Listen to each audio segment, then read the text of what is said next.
Morav Rabotai. Nous allons avec la chaîne faire notre shiur de tous les vendredis. Nous sommes dans la péricope de Be'alotra.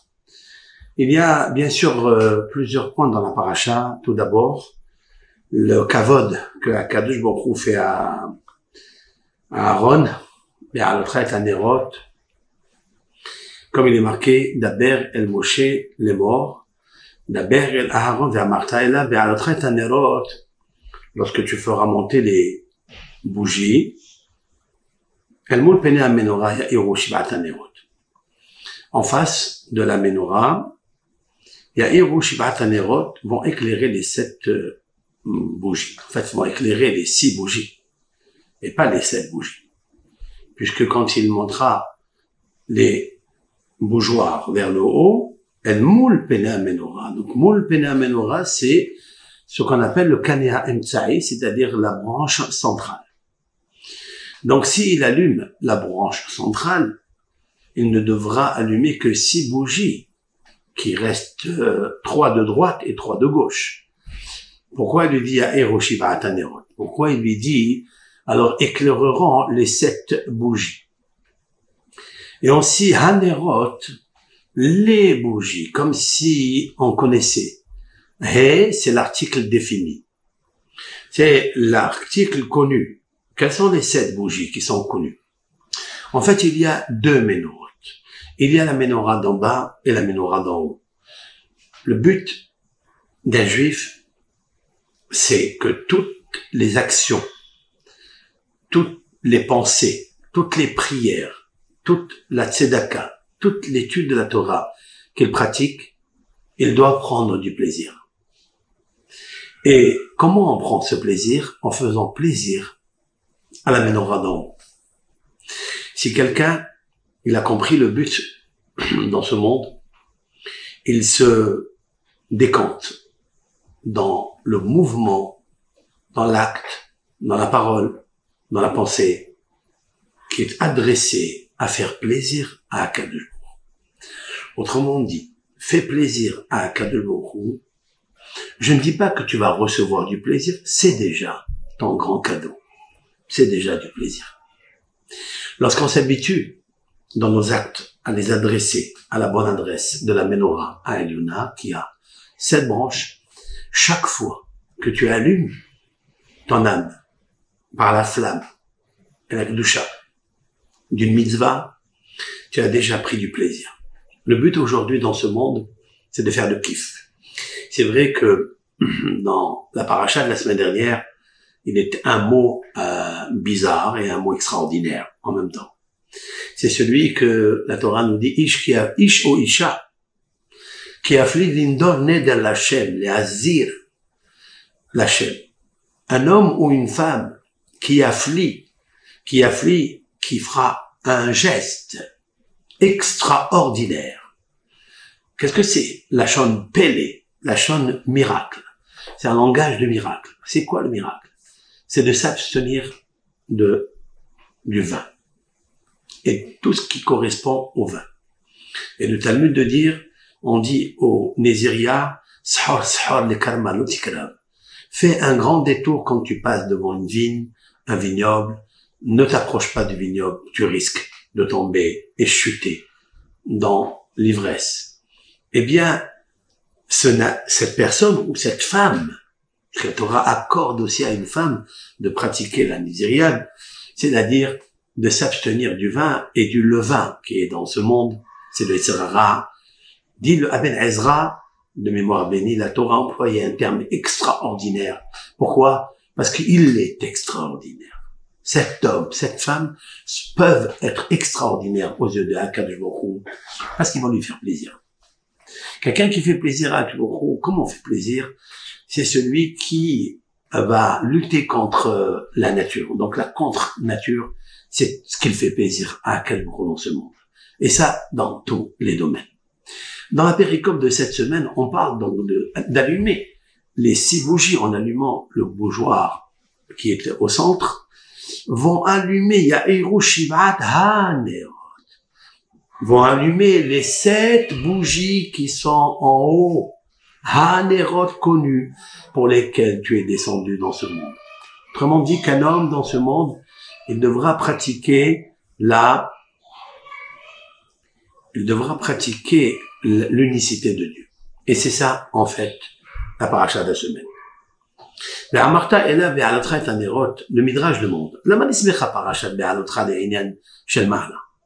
pourquoi cette péricope est juxtaposée avec la paracha de Nassau, où il était marqué, lorsque Moshe Rabbeinu rentrait dans la tente d'assignation. Quel est le rapprochement qu'il y a entre Moshe quand il rentre dans la tente d'assignation et l'ordonnance à Aaron d'allumer le candélabre, le marlecha, pour te dire, qu'est-ce qu'on apprend de là? L'Éternel n'a pas besoin de notre lumière.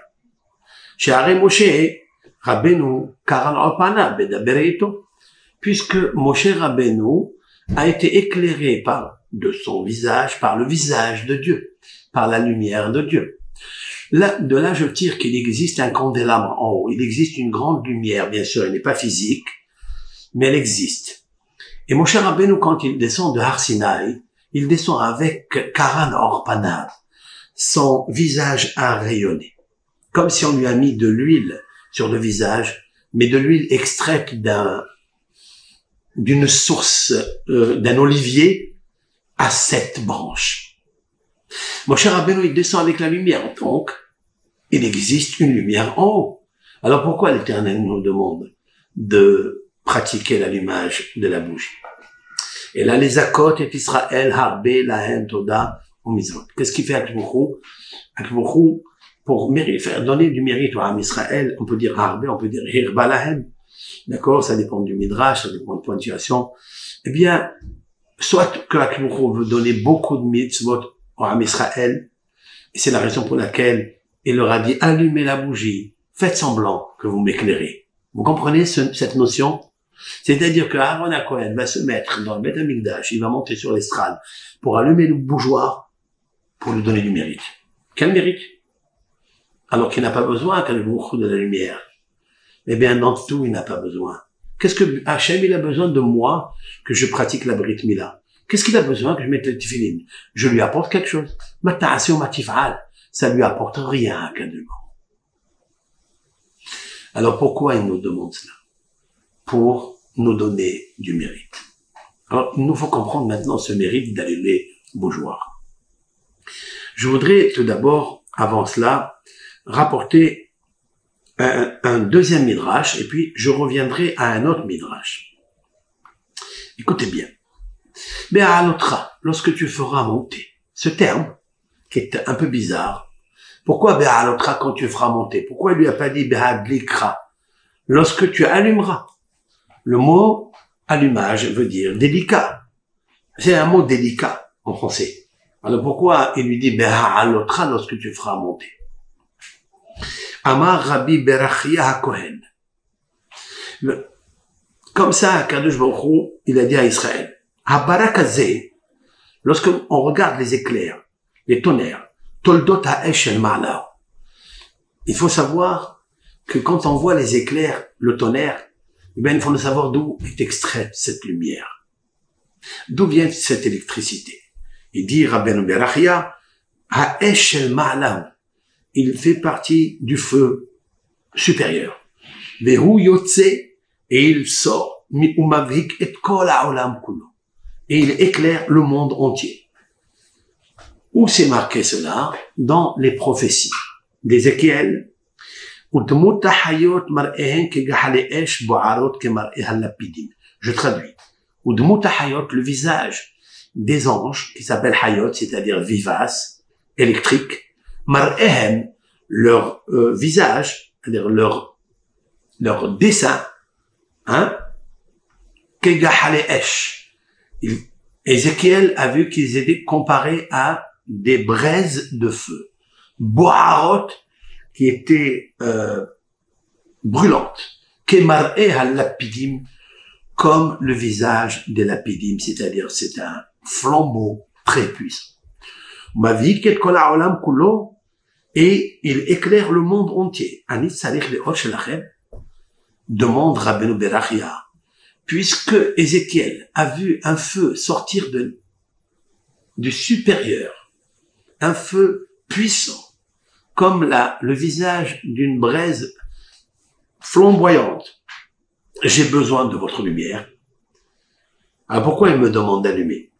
Alors pourquoi je vous ai demandé d'allumer le candélabre? Et là, c'est pour vous donner à vous l'élévation et vous donner du mérite. Donner du mérite, oui, mais donner aussi la zakut. Zakut veut dire mérite et veut dire aussi l'épuration. C'est-à-dire la luminosité céleste. Le corps est extrait de la terre. Il est rempli de vices, rempli de midot sheker, de mensonges. Il est rempli de jalousie, de convoitise. Il y a tout dans ce corps. C'est vrai que Hakadosh Baruch Hu nous a donné la neshama, mais cette neshama, il faille la faire briller. Cette neshama est comparée à un candélabre qui a 7 branches. Il existe la branche au milieu. Cette branche au milieu, il faut qu'elle soit branchée avec le corps, comme une prise branchée au courant. Et il faille éclairer ce corps. C'est ce qu'il dit à Hakadosh Baruch Hu. Comment on fait cela? Je vous ai donné une mitzvah de la menorah, parce que la menorah est comparée à l'être humain, avec sa neshama. Il nous faut juste mettre de l'huile dans les godets, dans les gobelets, pour vous faire monter. Vous allez allumer, certes. Vous allez vous occuper de la menorah pour me faire, en fait, pas me faire briller à moi, pas m'éclairer à moi. Je n'ai pas besoin de ça. Est-ce que quelqu'un peut comprendre comment le soleil brille? Comment les éclairs électriques brillent? Et ils font briller le monde entier. Le monde entier est insaisissable. C'est-à-dire que Hakadosh Baruch Hu, en une fraction de seconde, il peut éclairer par des éclairs, et d'une façon éclair, le monde entier, même les parties les plus obscures de ce monde. D'où provient cette lumière? Elle provient de Hakadosh Baruch Hu. Il est marqué dans les psaumes, Or Kassalma, l'Éternel, c'est lui qui fait briller le monde entier, mais il se vêtit d'un vêtement. Ce vêtement-là, c'est la Torah. Si on pratique la mitzvah de la Torah, l'étude de la Torah, on fait enlever l'enveloppe, c'est-à-dire la robe, et on fait éclairer le monde. On attend ce moment. Le moment où l'éclairage de Hakadosh Baruch Hu se produira dans le monde viendra lorsque le peuple d'Israël fera monter la neshama et le corps qui est le sien. C'est ça qu'il dit Rabbeinu Berachia. Hakadosh Baruch Hu n'a pas besoin de moi. Il n'a pas besoin de ma lumière. Il n'a pas besoin de mitzvot. Alors pourquoi il me le fait? Il dit, parce que les halotrem ou zakotrem, c'est pour vous faire monter à vous, faire monter le corps. Maintenant, je relis avec l'histoire de Moshe Rabbeinu. Pourquoi la juxtaposition? Uvevo Moshe Elohel Moed Ledaber Ito. Et lorsque Moshe est arrivé à la tente d'assignation pour parler avec Hachem, écouter la voix d'Hachem, Ayar Moshe ki karan orpanav, et Moshe a vu que son visage a rayonné. Ou, lorsqu'il est descendu de Har Sinaï, y a-t-il de la lumière dans la pierre du mont Sinaï? Y a-t-il de la lumière dans la pierre des montagnes? Non. La lumière, elle provient de Hakadosh Baruch Hu. C'est la raison pour laquelle Moshe mérite quelque chose de fabuleux. C'est quand son visage va rayonner depuis les 40 jours et 40 nuits qu'il a été présent avec Hakadosh Baruch Hu, sans boire et manger. Sans boire et manger. Mais elle mangeait quoi alors? Un homme doit vivre. On ne peut pas vivre dans le ciel avec une combinaison de corps. Mais alors, dit le Midrash, parce qu'il s'est nourri de la nourriture des malachim, des anges. Mais les malachim, c'est quoi? Ce sont des hayot hakodesh, séraphim. Ce sont des anges vivaces qui ne s'alimentent pas par le matériel, par une nourriture, aliment, élément de ce monde. Ils se nourrissent par la manne spirituelle. Voilà pourquoi Moshe est compagnon de Hachem autour du Kisei HaKavod pour recevoir la Torah qui est spirituelle, qui est lumière. Il devra recevoir comme les malachim, la manne qui émane du monde des émanations. Il était un homme Superman, c'est ce qu'il faut dire. Et donc il a pris la manne, super, et il l'a donnée au peuple d'Israël. Mais pour cela, il faille une preuve. Il faille, pour que le peuple d'Israël l'écoute et entende la voix de Moshe Rabbeinu, il faut une preuve. Eh bien, il est descendu avec la lumière. Vayar Moshe Kikaran Orpanav. Le visage de Moshe a rayonné ce que le peuple d'Israël, depuis que Adam Arishon, avant la faute, bien sûr, avait, mais après la faute, tout avait disparu, et que la tunique de lumière a disparu, et l'a remplacé la tunique de peau. Eh bien, depuis ce moment-là, il n'y avait pas une personne qui a reçu un visage rayonnant, du rayonnement du Eshel Mala, du feu, c'est-à-dire de la menorah d'en haut, personne au monde n'avait reçu jusqu'à là, sauf Moshe Rabbeinu. Mais ce qui m'interpelle ici, c'est que il y a toujours un fil conducteur dans la péricope. C'est vrai qu'il y a Be'alotra et Tanerot, el Moukene Amenorah chez le Mala, parce que quand tu vas allumer ici la menorah, tu vas allumer celle d'en haut. Et ça, pour nous dire à nous, Ben Israël, Bat Israël, que quand on fait une mitzvah, on allume quelque chose. On allume une lumière extraordinaire, pas pour Hachem, il n'en a pas besoin, mais pour moi. C'est la satisfaction, c'est le plaisir. Alors pourquoi on ne prend pas ce plaisir? Pour faire plaisir à Akadosh Baruch Hu et en même temps recevoir ce plaisir, de lui faire plaisir, il fallait être comme Aaron, Ohev Shalom, Perodev Shalom. Et pour cela, il faut une patience. Il faut une patience comme Aaron et il faut aussi jalouser les autres qui font des mitzvot. Il faut être un homme de kin'at sofrim tarbe chokhma, c'est-à-dire d'avoir le flambeau de la menorah intérieure de l'âme lorsque je vois d'autres faire les mitzvot et moi aussi j'ai envie de faire les mitzvot comme eux. Il nous faut toujours regarder celui qui est plus grand en toi de mitzvot, pas en richesse. Il faut ne regarder jamais celui qui est plus bas que toi dans les mitzvot. Regarde celui qui est le plus grand que toi. Par contre, le riche ne le regarde pas. Regarde celui qui est plus pauvre que toi et apprends de lui. Parce que lui, il est sûr et certain, et on est sûr et certain, et nos sages lui accordent le bénéfice d'être à côté de Dieu. Comme le dit le roi David dans les psaumes, à plusieurs reprises, Tfila le'ani ki ya'atof, la prière d'un pauvre qui va s'épancher et verser son âme à Dieu. Il existe des gens qui versent des choses, mais du matériel. Mais verser son âme à Dieu, il n'y a que le pauvre qui le fait. C'est la raison pour laquelle David, dans le psaume 145, va dire quelque chose de fabuleux. Karov Hashem lechol kore'av lechol asher yikrahu be'emet. L'Éternel est proche à tout celui qui l'appelle et à tout celui qui l'appelle en vérité. Qu'est-ce que ça veut dire, appeler Hashem?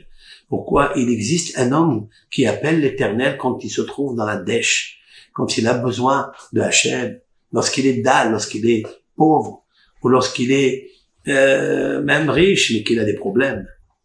Tout le monde appelle Hashem en vérité, sinon tu l'appelles pas. Comme ça demande le Zohar Kadosh. Alors, la réponse ne se trouve pas dans le mot Behemet, celui qui appelle Hashem en vérité. Bien sûr, tout le monde appelle Hashem en vérité. Mais le verset passe du présent au futur, à savoir, Karov Hashem lechol korav. L'Éternel, il est proche de celui qui l'appelle au présent. Lechol Hashem yikrahu be'emet. À celui qui l'appelle au futur en vérité. Autrement dit que nous, quand on a un problème, on appelle l'Éternel au présent. Une fois qu'on a reçu notre requête, elle a été exaucée, été acceptée, on est content, on oublie. On l'appelle plus avec la même ferveur, avec la même flamme de la menorah. Tandis que le pauvre, c'est tout le temps qu'il appelle au présent. C'est lui qui l'appelle aussi au futur, parce qu'il a toujours besoin de lui. Pour être dans cette dimension du Hani, pas le Hani en argent, pas du tout, en Hani el Amidat. Nos sages disent, quel est le pauvre? En quoi consiste un pauvre? Ça, dans le Pirkei Avot, ils l'ont pas marqué. Mais dans le Talmud, nos sages ont dit, En ani ella mid'al. Qu'est-ce qu'un pauvre? C'est seulement celui qui est pauvre de connaissances. Et je vais vous montrer un homme qui est très riche en connaissances. Aaron HaKohen. Je reviens maintenant à un midrash. Un midrash tout simple, un midrash connu. Le midrash demande comme ça. Lama nismecha parashat be'alotra le Hanukat HaMizbeach. Vous savez que la péricope de Nassau consiste dans sa partie 5. Il y a 5 épisodes dans la paracha de Nassau. Il y a le dénombrement de la tribu des Lévites, c'est-à-dire Gershon, Kehat, ceux qui levaient le Mishkan, qui avaient le rôle très important de lever le Mishkan et le Aaron. Puis nous trouvons après, la deuxième, c'est la femme qui a dévoyé la sota. Le troisième épisode, c'est celui du Néziria, celui qui s'abstient de boire du vin et autres. Le quatrième épisode, c'est Birkat Kohanim. C'est la bénédiction des prêtres, Aaron et ses enfants. Cinquième épisode, c'est le sacrifice que les 12 tribus d'Israël allaient amener le jour de l'inauguration du Mishkan. Ils ont mérité quelque chose d'extraordinaire, certes. Immédiatement après, l'Éternel s'adresse à Moshe et lui dit, confidentiellement, de dire à Aaron de s'approcher, de s'occuper de la Ménorah. Pourquoi? Explique le Midrash. Les fiches kevan sheikrivu shenem asar nesiim shel shvatim et korbanam. Lorsque les bénis Israël, les 12 tribus, ont offert à Hachem leur sacrifice pour l'inauguration du Mizbeach, du sacrifice, de l'autel de sacrifice, velo ikrivu aleviim, et les Lévi'im n'ont pas été choisis pour cela, agmat nafsham, alors à ce moment-là, ils ont eu beaucoup de peine. Amara Kadosh Baruch Hu le Moshe, et immédiatement Kadosh Baruch Hu a dit à Moshe, Daber el Aaron, parle à Aaron, Amarta elav, mais à l'autre il dira, écoute, toi, tu vas allumer les candélabres. יש להם חנוכה אחרת שעשו בניו של מתתיהו כהן גדול חשמונאי ובניו. Le Midrash Agada dit, ils vont avoir une autre inauguration cette fois-ci dans le Beth Amikdash, lorsqu'ils vont allumer la Hanoukia. Ils vont allumer la Hanouk. Au temps de Hashmonai Kohen Gadol. C'est incroyable. Akadosh Baruch Hu, il veut consoler Aaron HaKohen. Explique Nachmanide, Alav Shalom. Aaron, de quoi il s'est affaibli? Comme il est marqué Hal Shada'ato, c'est-à-dire son amour s'est affaibli. Mais quel amour?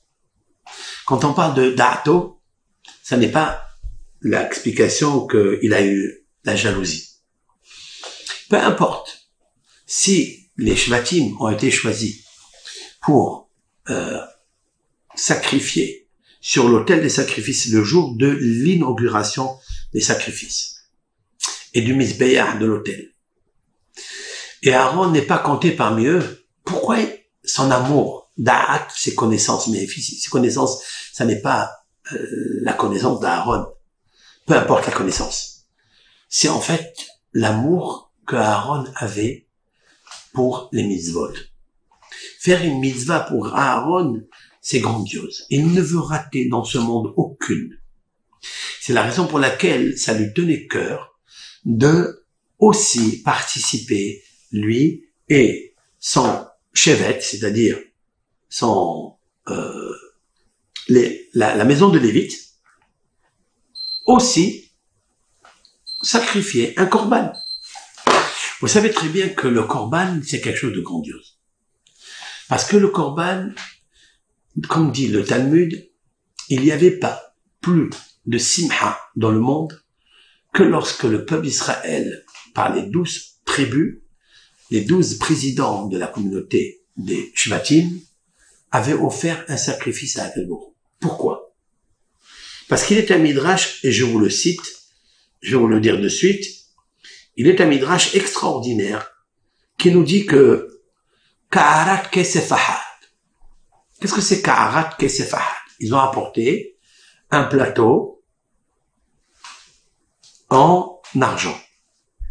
Kara'at kesef ahad. C'est-à-dire que tous les shvatim ont apporté un plateau en argent. Pourquoi ils ont apporté un plateau en argent? Dit le Midrash là-bas sur place dans Parashat Naso, il dit parce que Hakadosh Baruch Hu attendait depuis, écoutez bien, depuis le sacrifice d'Isaac, qui a été le fils d'Abraham et de Sarah, et qui a été demandé en sacrifice à Hakadosh Baruch Hu, et que Abraham a donné son fils en sacrifice pour Hakadosh Baruch Hu, en construisant l'autel à Har Moria. Là, on se trouve dans le désert, certes, mais depuis que Hakadosh Baruch Hu avait accepté le sacrifice d'Abraham Avinu, puisque Hachem, il a dit à Abraham, je sais maintenant que tu crains l'Éternel, parce que même ton fils que tu aimes, celui qui est unique à Sarah, tu me l'as offert avec amour, et ton fils aussi Yitzhak l'a fait avec ce qu'on appelle des kissoufines, d'où la racine du mot kesef. Les kissoufines, cela veut dire les aspirations, avec enthousiasme, avec amour. Pour Hakadosh Baruch Hu, le premier des sacrifices après la faute de Adam Arishon, c'est Yitzhak. Yitzhak Avinu et Avraham. Avraham qui lui est Midat HaHesed, il a pris son fils, et il l'a attaché, il l'a offert, il a voulu. En tous les cas, il avait la volonté de faire la volonté de Dieu, donc le plaisir de Dieu. Alors Dieu lui dit, tu m'as fait plaisir. Alors il arrivera un moment où vous reviendrez ici, à cet endroit, dans le temple, dans le Beth Amikdash, et vous m'offrirez les korbanot, les sacrifices dans cet autel que tu as fabriqué. Mais Aaron et Moshe ne vont pas rentrer en Eretz Israël. Et Aaron avait toujours dans sa tête quelque chose qui l'a toujours mis mal à l'aise, l'a toujours gêné. C'est qu'il s'est dit un jour, après le don de la Torah, je n'ai pas fait plaisir à Hakadosh Baruch Hu, lequel, après avoir fait la faute du veau d'or, et Avraham Avinu, Aaron à Cohen, il est marqué dans la Torah Ha'egel Asher Asa Aaron, c'est-à-dire le veau d'or qu'a fait Aaron.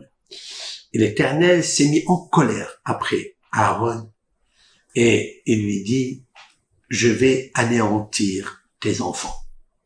C'est-à-dire, il allait prendre les 4 enfants de Aaron.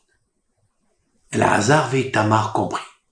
On sait très bien que 2, il les a pris, Nadab et Abihu, mais Elazar et Tamar, il devait les prendre.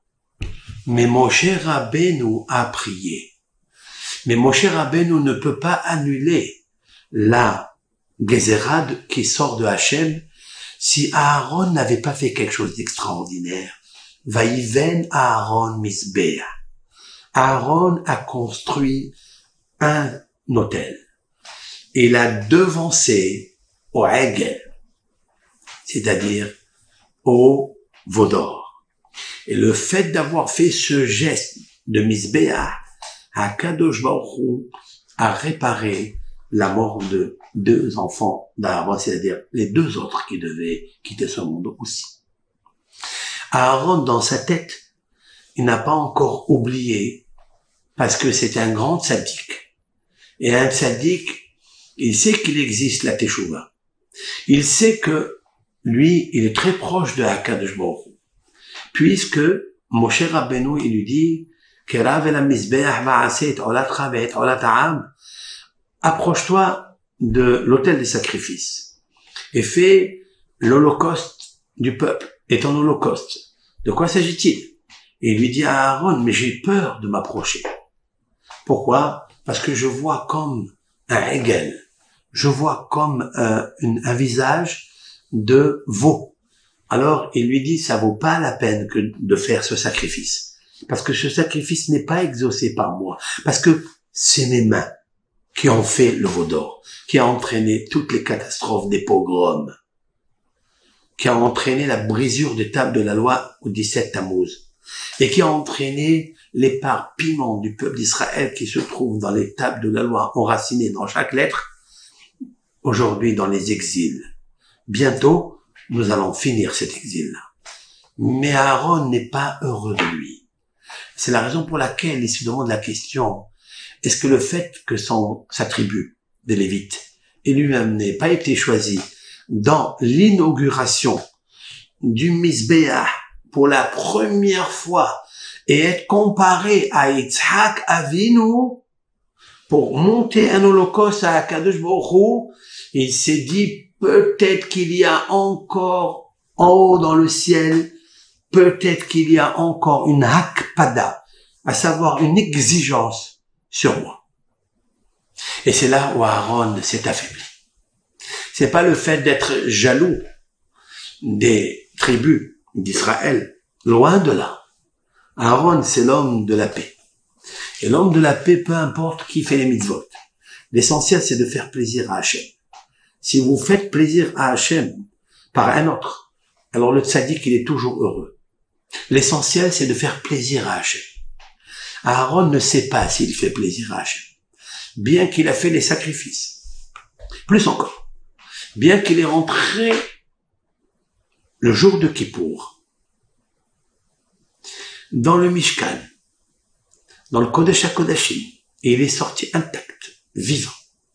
Alors qu'on sait très bien que si le grand prêtre a une seule mauvaise pensée, la plus petite, dans l'endroit le plus saint au monde, le plus sacré au monde, c'est-à-dire là où rentre le Kohen Gadol le jour de Kippour, une fois, seulement une fois par an, une seule mauvaise pensée et sortira pas intact.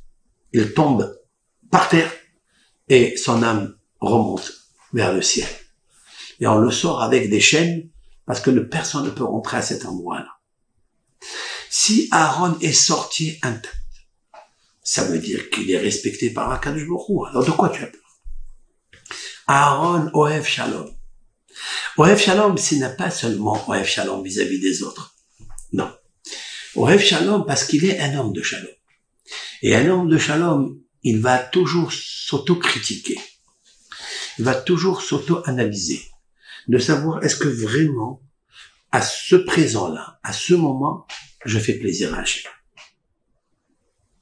Quand Aaron, il va faire la paix dans le couple, dans la communauté, entre deux protagonistes qui se sont chamaillés ou qui se sont disputés ou qui se sont frappés, Aaron va tout faire pour ramener la paix. Il a toujours réussi à le faire. Mais ramener la paix à l'intérieur de lui par rapport à un acte qui a provoqué les pogroms, toutes les problématiques que nous recevons dans ce monde, c'est à cause du veau d'or. Il était l'intermédiaire. Aaron se soupçonne peut-être que le soleil céleste ne rayonne pas sur moi. Je voudrais apporter une preuve à cela, à cette idée que je suis en train de développer de Rabbeinu Yonah Girondi. Rabbeinu Yonah Girondi a dit quelque chose dans le classique Sha'arei Teshuva. Il a dit Lechol teshuva timtsa seliha. Je cite, je n'ai pas devant moi, dommage, le livre, mais je vous cite ce que je peux par cœur, avec l'aide de Hachem. Lechol teshuva timtsa seliha. Chaque péché qu'un homme, un juif a fait, tu trouveras un pardon, s'il fait teshuva. Il y a des degrés dans la teshuva. Lechol teshuva timtsa seliha. Tu trouveras un pardon. Tu trouveras que Akadosh Baruch Hu te pardonne. Ah, cependant, lo tithar hanefesh toha shalem, liyot ha'averot kelo hayu. Cependant, l'âme ne pourra pas se purifier dans sa perfection pour enlever, enrayer toutes les taches, les petits parasites. Et là, ka'asher yetaher ha'adam et nafsho, seulement lorsqu'un homme, il va purifier son être. Et aussi, il dit Rabbeinu Yonah à la suite de ça, le Baal HaTeshuva el Hashem. Le Baal HaTeshuva doit prier constamment à Hachem. Bien que Akadosh Baruch Hu lui a pardonné les fautes, il faille que chaque juif doit prier à Hachem tous les jours.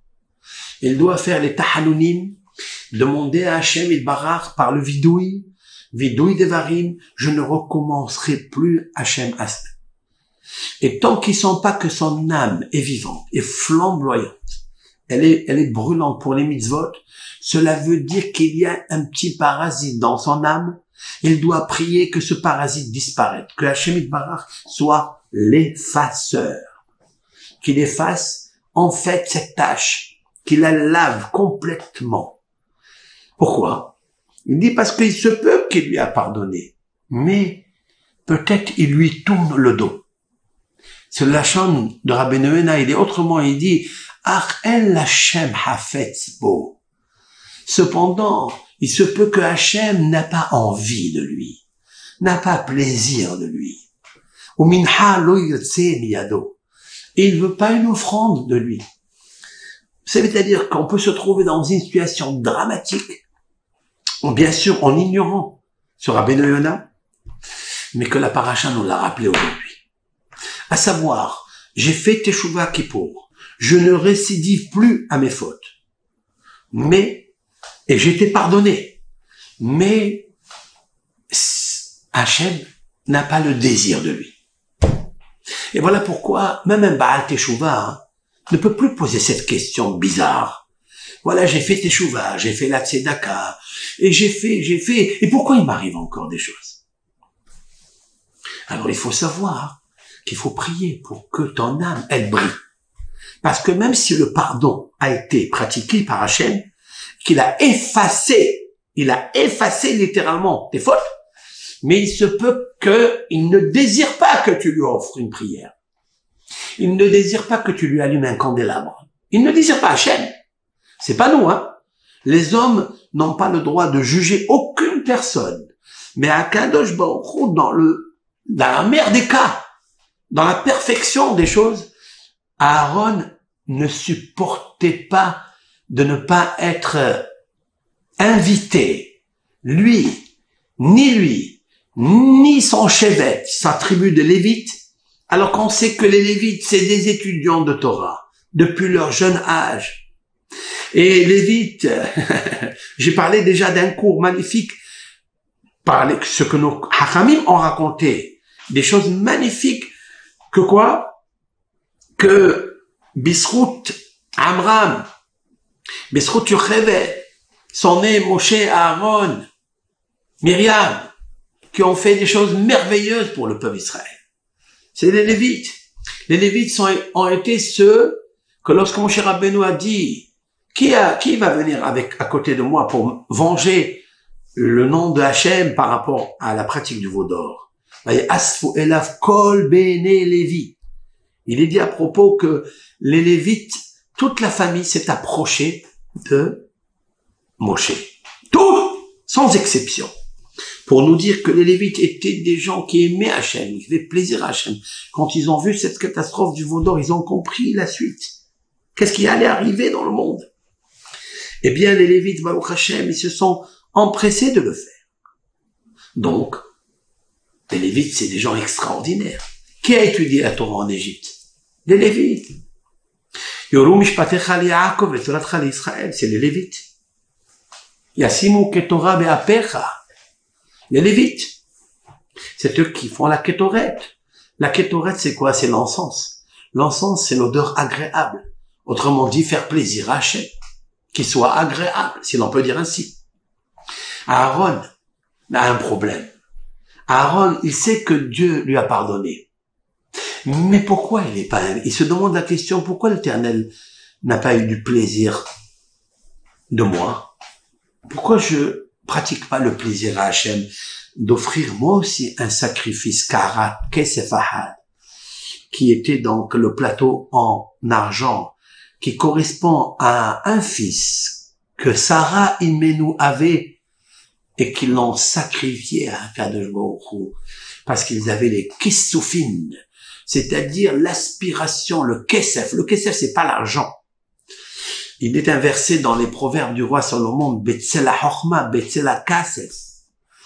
À côté et à l'ombre de la sagesse se trouve, alors il y a qui explique l'argent. Kesef, non. Kesef, cela veut dire l'aspiration. Aaron, il sait que dans ce monde, il y a une vie très très courte. Et il veut être celui qui relie le peuple d'Israël et son âme avec le candélabre supérieur, c'est-à-dire faire plaisir à Hachem.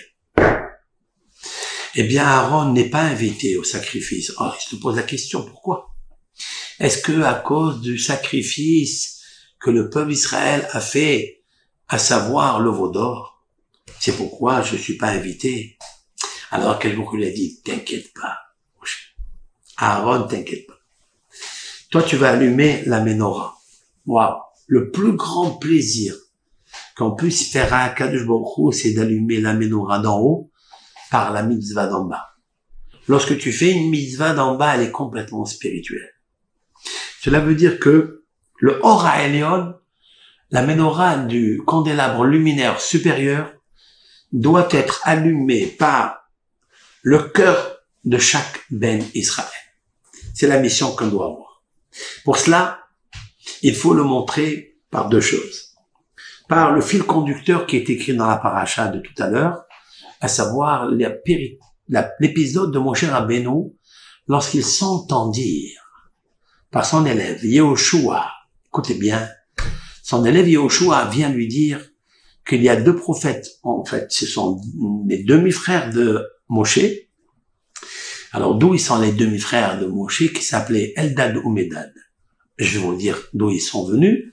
Le Midrash raconte que lorsque Amram en Égypte s'est séparé de sa femme, Yocheved, pour cause de la Gézéra, du décret du pharaon, alors bien sûr ils se sont séparés.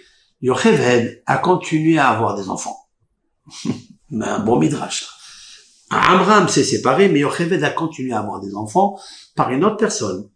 Ces enfants sont nés Eldad ou Medad. Eldad ou Medad, donc, ils sont demi-frères par la mère de Moshe, Aaron et Myriam, mais pas par le père Amram.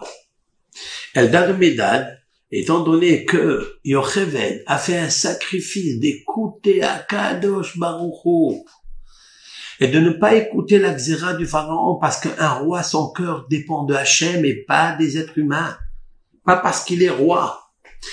Le roi Shlomo a dit dans les proverbes, Lev melech beyad Adonai. Ulchol asher yachpotz yatenu. Le cœur d'un roi est entre les mains de Hachem, et lorsque Hachem veut orienter le cœur du roi, là où l'Éternel désire, eh bien, il le pousse et il l'oriente. C'est Hachem qui fait. C'est vrai que le pharaon a décrété, Kol ben hailod haorat tashlichu, tout enfant qui naîtra, on le jettera dans le Nil, certes. Mais Myriam, et donc Amram s'est séparé de Yocheved. Yocheved n'a pas fléchi. Elle a continué à faire Piria Verivia, amener des enfants, même qu'elle n'est pas obligée. Une femme n'est pas obligée de procréer, mais elle est récompensée parce qu'elle est Messiah, parce qu'elle est associée et elle aide le mari. Sans elle, il ne peut pas. Le Ran, Rabbeinu Nissim, 14e siècle, début. Rabbeinu Nissim, dans le Talmud, a dit, elle est Messiah Toto, c'est-à-dire elle est Shutafet, elle est son associée de l'homme. Parce que sans elle, il peut pas. C'est vrai qu'elle n'est pas obligée. Qu'est-ce qu'elle a fait, elle? Elle a dit, Ani Botahad Bashem, j'ai confiance en Akadosh Baruch Hu, je vais aller faire des enfants, malgré le décret du pharaon. Qu'est-ce qu'elle a mérité? Elle a mérité tout de suite après, d'abord, 2 enfants, Eldad ou Medad, et qui était prophète. Et elle a mérité Moshe Rabbeinu. Mais voilà que Yoshua, il vient à Moshe, son maître, et lui dit, Adoni Moshe, Eldad ou Medad mitnabeim bamachane. Voilà que Eldad ou Medad, tes demi-frères, sont en train de prophétiser. Et qu'est-ce qu'ils disent?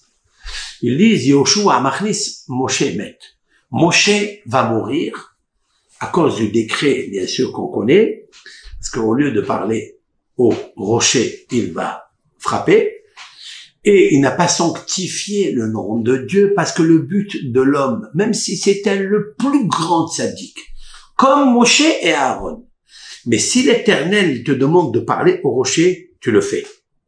Ne frappe pas.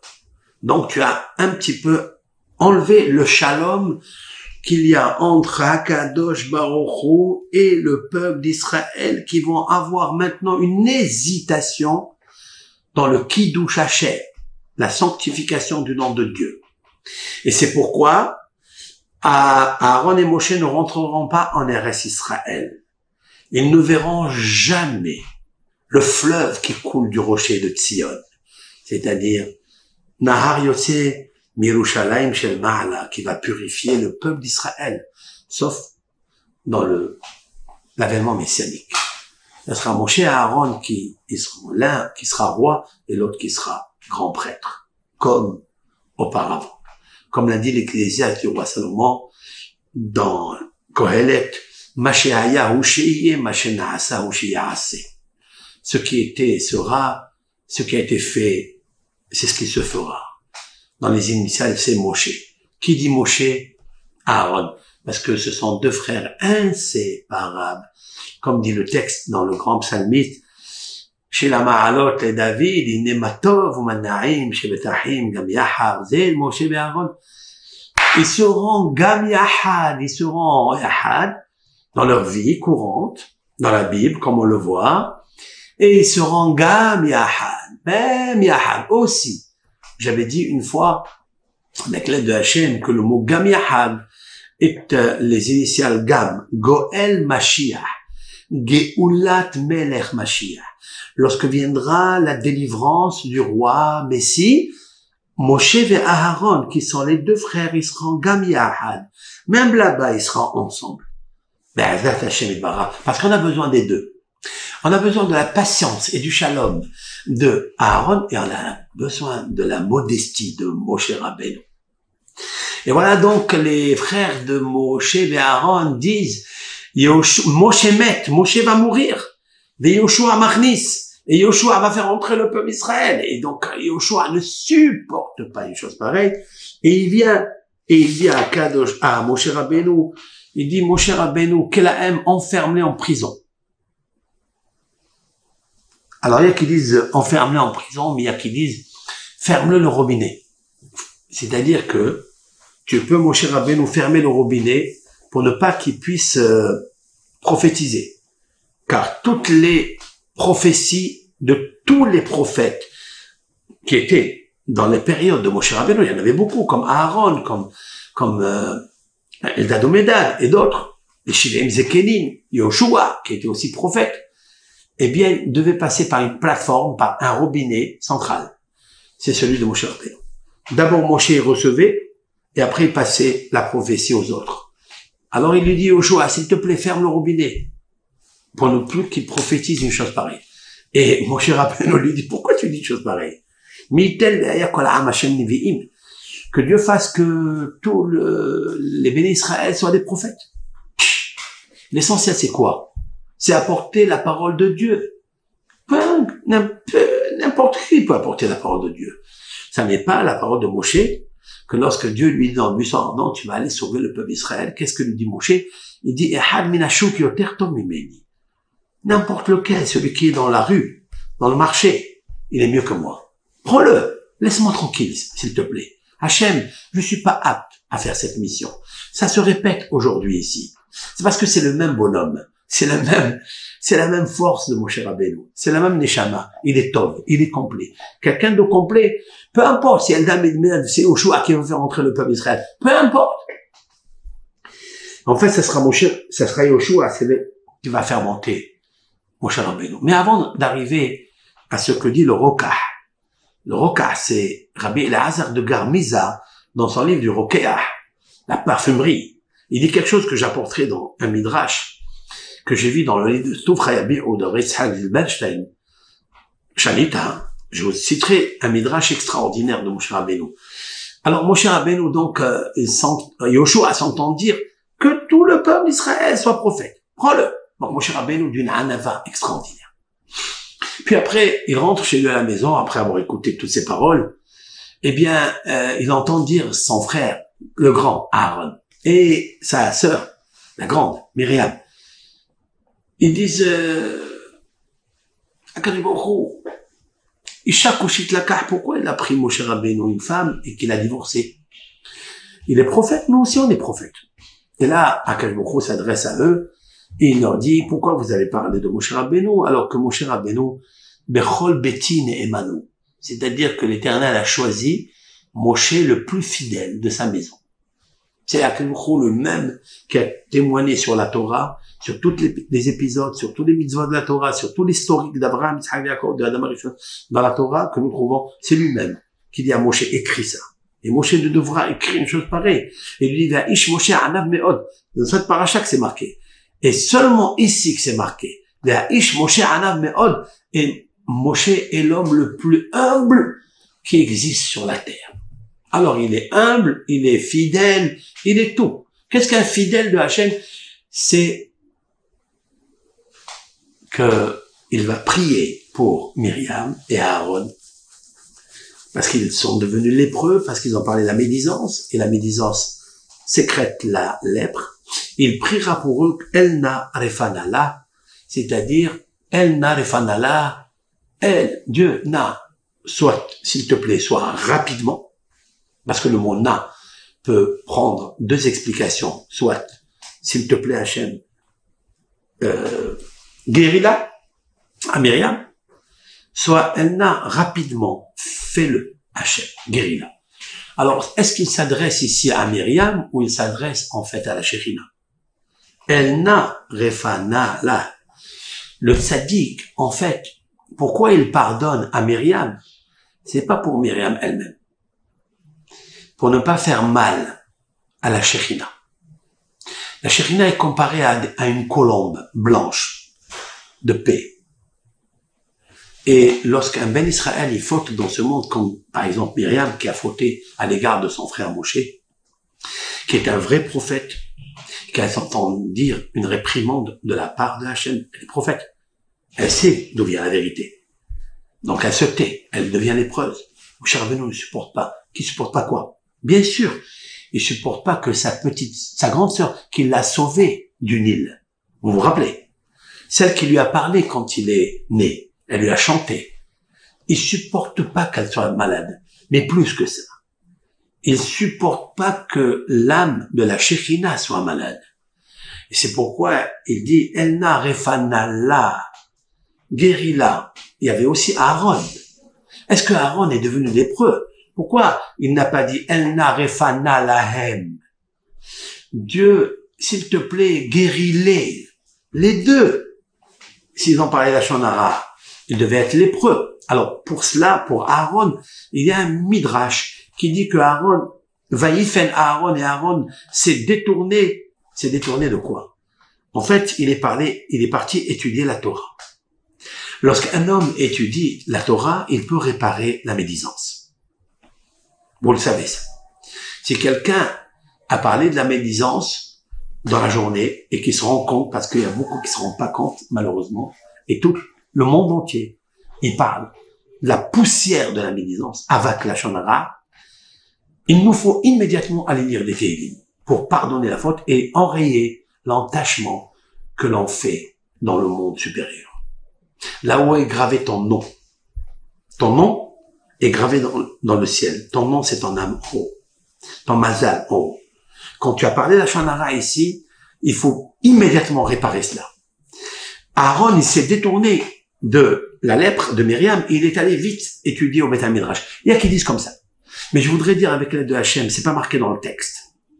Il n'y a rien marqué. Donc j'ajouterai à ce que nos sages, bien sûr, ont dit, j'ajouterai qu'en fait, il a prié pour les deux. Pour Aaron et pour Myriam. Mais il n'a pas prié pour le corps d'Aaron parce qu'il est lépreux, ou Myriam est lépreuse. Il a prié Elna Refana la Shekhinah. HaKadosh Baruch Hu. C'est Hachem Yitbarach. À qui? Il a prié. Et c'est ça, en fait, tout le but du Hanav.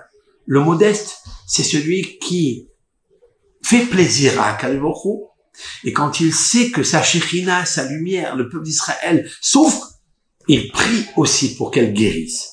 En fait, il nous apprend de là que quand on prie pour un malade, et il y en a beaucoup, en fait, il faut prier pour la Shekhinah, parce que la Shekhinah, elle est encore plus malade que toi. Lorsque la Shekhinah, elle voit un Ben Israël, une Bat Israël souffrir, elle se pose sur le lit du malade. Et elle prie pour lui, elle dit à Kégourou, je me prosterne devant toi, s'il te plaît, ne lui enlève pas la vie. Donne-lui un bon rétablissement, etc., etc. Ça c'est la Shekhinah. Moshe Rabbeinu, il comprend ça. Parce que Moshe Rabbeinu, toute sa modestie, c'est quoi? C'est de faire plaisir aux autres. Dans le livre de Tuvcha Yabi'u, de Rav Yitzhak Zilberstein, raconte que Moshe Rabbeinu, le jour, je voulais vous lire cela, parce que le texte, il est tellement fort, au nom du Rokeah, je l'apporte sur la paracha de cette semaine.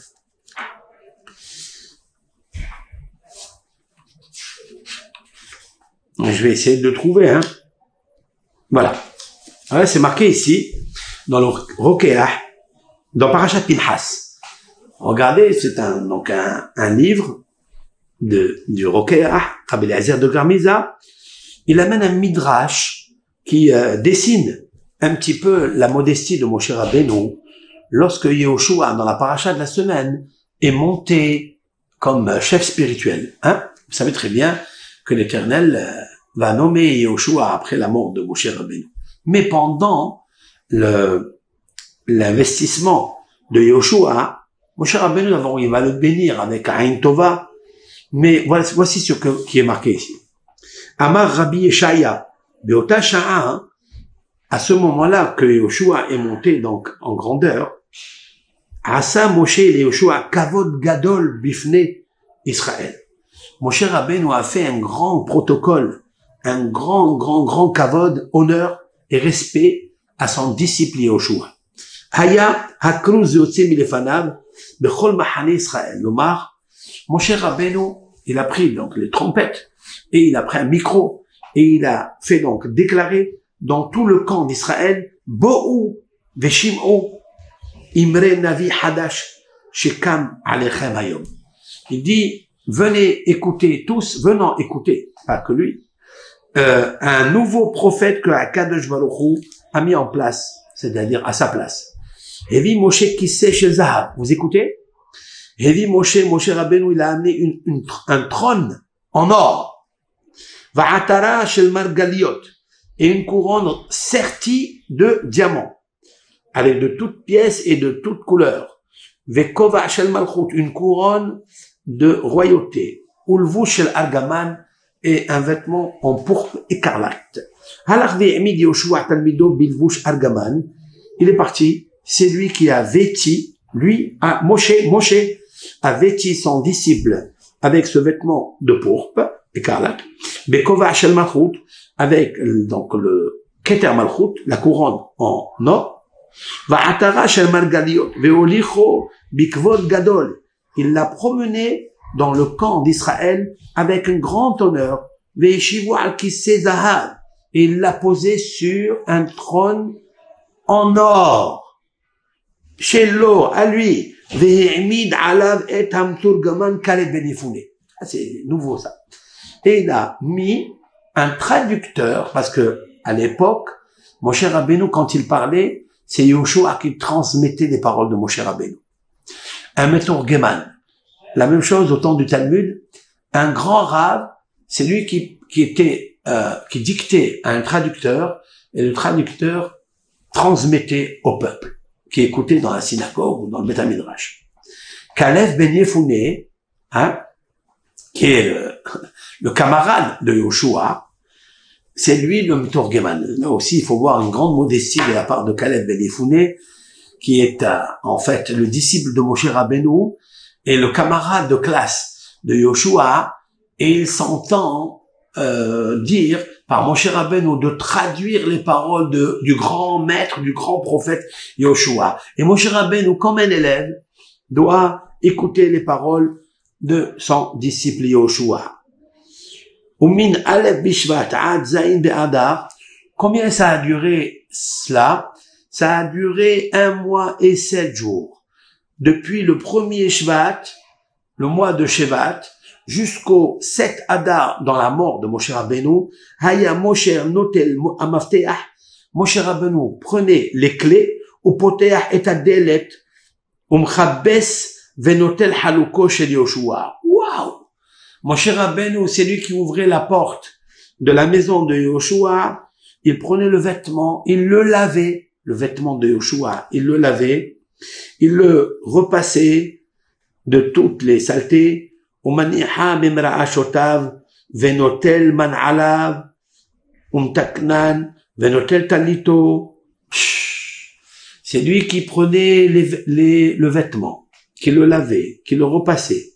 Il prenait les chaussures et de Yoshua, il les brossait. Tiens, waouh, jamais vu. J'ai jamais vu un midrash comme ça.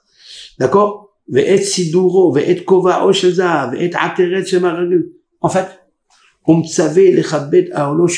lui, il sortait toutes les chaises et les tables du bête de la tente de Yoshua, et il demandait à une femme de ménage ou à un homme de ménage de rentrer et de laver la tente de Yoshua, qu'elle soit propre, qu'elle soit brillante, qu'elle soit le plus possible cosmétique.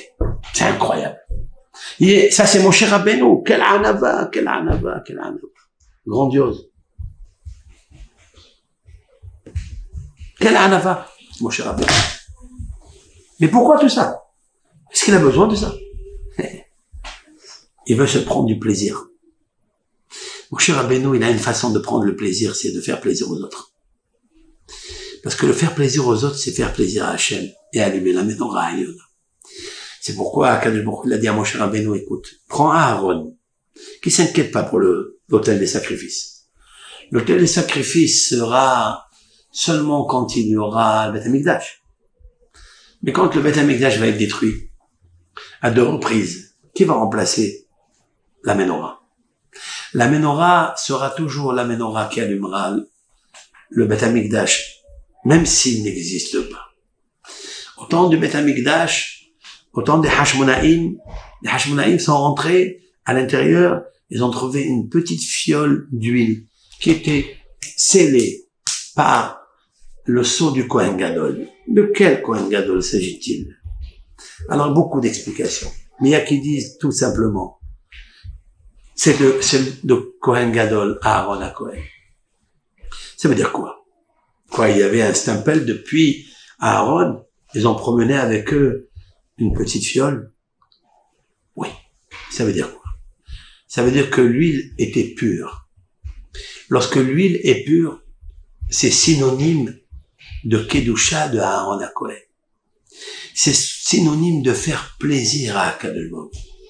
Autrement dit, quand Aaron à Kohen allumait les mitzvot du Shalom Bayit, ou allumait les mitzvot du Shalom Haverim, ou bien des communautés, c'est qu'il fabriquait de l'huile d'olive qui émanait du monde des émanations du candélabre céleste, de la sagesse céleste. C'est comme ça que Akadosh Baruch Hu il va réconcilier Aaron. Il va lui donner de l'amour. Parce que n'oublions pas que Aaron, il s'est affaibli dans son amour. Pourquoi il s'est affaibli dans son amour? Parce qu'il n'a pas de plaisir. Il lui a dit, tu veux du plaisir? Je vais t'en donner. Mais ton plaisir, c'est pas un jour, 2 jours, un temps, une décennie. C'est toute ta vie que tu auras du plaisir. Parce que la Hanoukia, on la allumera toute notre vie par le stempel, par les midot tovot de Aaron à Kohen. Un homme, quand il investit, lorsqu'un homme, il concède pour son camarade, pour faire plaisir à son camarade, c'est le plus grand milliardaire de la terre. Si c'est un homme d'affaires, c'est la plus belle affaire qu'il faut prendre. C'est ça là. C'est de dire à son camarade, prends tout ce que tu veux. Moi, j'ai envie d'allumer le candélabre céleste. Si ça te fait plaisir, et ça me fait plaisir à moi, eh bien fais-le, prends-le. C'est ce qu'il dit Moshe à Yeshua dans la paracha. Il lui dit, Mayesh, miten ve'aya kol am Hashem nevi'im. Qu'est-ce que tu veux? Tu soupçonnes Eldad ou Medad qui prophétisent des jours. Et qu'est-ce qu'ils disent? Moshe met. Moshe va mourir. C'est pas beau pour Moshe d'entendre une chose pareille. Moshe, celui qui t'a sauvé, celui qui a ouvert la mer Rouge, qui a fait les miracles, qui a fait descendre la Torah, tu parles de lui. Mais Moshe, peu importe. S'il peut mourir pour allumer les autres, c'est pas grave. S'il peut mourir, concéder, à s'éteindre complètement pour faire régner Yoshua, pour faire régner n'importe quiconque, Aaron, il est prêt pour cela. Parce que Aaron et Moshe, ils savent que lorsque tu fais une mitzvah ici, c'est pour que tu prennes du plaisir. Et prends du plaisir en donnant du plaisir à Akadosh Baruch Hu. Parce que Akadosh Baruch Hu, qu'est-ce qu'il voit? Il voit que tu fais le petit, que littéralement tu meurs pour le bien-être de l'autre. C'est le don de sa personne. Plus que ça, c'est le don de son âme et le don de sa spiritualité, qui est le confort de la Neshama. Puisse Akadosh Baruch Hu nous aider en cette période qui s'approche. Et nous sommes encore dans le mois de Sivan, certes, mais c'est des périodes qui s'approchent, qui vont être plus difficiles une que l'autre. Et les péricopes de la semaine montrent le fanion, le drapeau. Parce que chaque Ben Israël, il veut faire plaisir à Akadosh Baruch Hu.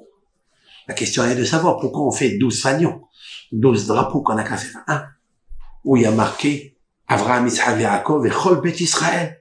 Point à la ligne. Pourquoi il faut celui de Réhouven, avec ses couleurs, avec son sigle, son emblème, et celui de Shimon, et celui de Yehuda? Pourquoi? La réponse, elle est claire. Parce que chaque Ben Israël a un rôle à jouer. Et il doit le jouer dans sa perfection. Il doit donner à Kadosh Baruch Hu tous les kohot, toutes les forces que Hachem lui a mis en lui, et pas compter sur l'autre. Et la plus grande force, c'est de donner la force aux autres. C'est de s'effacer pour les autres. C'est de concéder pour les autres. Peut-être même de mourir pour les autres. Et des histoires, il y en a. Comme ces personnes qui ont offert dans la Shoah leur pain quotidien, leur pain journalier, à cette personne-là qui avait un livre de Tehillim. Il avait un livre de Tehillim.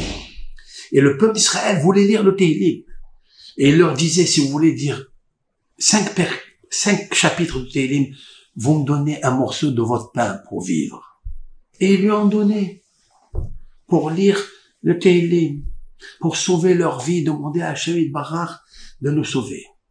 Et lorsque les Américains avaient donc libéré les camps de la Shoah, le Rav qui est arrivé pour les réunir et remercier à Akadosh Baruch Hu, il y a une personne exceptionnelle qui est restée là-bas en dehors de la prière et du remerciement. Lorsque le Rav s'approche de lui, il lui dit, mais pourquoi tu restes à l'écart?